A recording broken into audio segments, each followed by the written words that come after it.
आजच्या मिनी ब्लॉगची सुरुवात केलेली आहे मी संध्याकाळच्या वेळेस. बागेतलं सगळं काम आटपून झाल्यानंतर इथे आता धुरी करायला घेतलेली आहे. मच्छर येते ना संध्याकाळची म्हणून.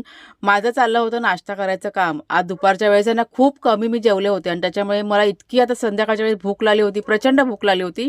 वेफर घेतली होती खायला. कुणाच्या बाबांनी इथे चहा गरम केला, त्यांनीसुद्धा घेतला आणि मलासुद्धा घेतला.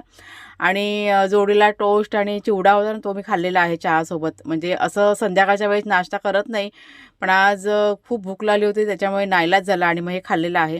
त्याच्यानंतर मी घेतलेलं आहे जेवण करायला. जेवणामध्ये आज फारसं असं काही करायचं नव्हतं. ओली भेळ करायची होती. कुकर लावून घेतला इथे, म्हणजे भात लावून घेतला वाघ्या आणि शेरू यांच्यासाठी आणि कुकरमध्येच बटाटी आणि बीट आहेत ना ते लावून घेतले. बीटचं वरचा भाग असून तो मी कटिंग करून घेतला आणि असा विचार केला की हे आपण बागेमध्ये रुजूया. रुजलं तर रुजलं, नाही तर काही नाही. तर इथे मी आता ओलं खोबरं मला किसायचं होतं, पण मला इतका आळस आला होता ना, त्याच्यामुळे ते साईडला करून टाकलं. मी बीटचे जे रूट होते ना, त्याच्यावरती पाणी टाकून ठेवलं. म्हणजे दुसऱ्या दिवशी म्हटलं बागेमध्ये लावूया.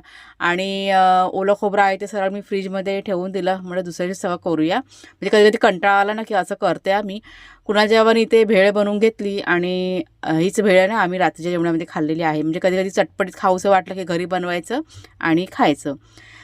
जेवण वगैरे झाल्यानंतर आता सगळ्यात शेवटचं काम कोणतं, तर किचन आवरायचं. किचन आवरायचं काय सुटतं का? कधीच सुटत नाही. तर चला मग ताईनो, आजचा मिनी ब्लॉग फक्त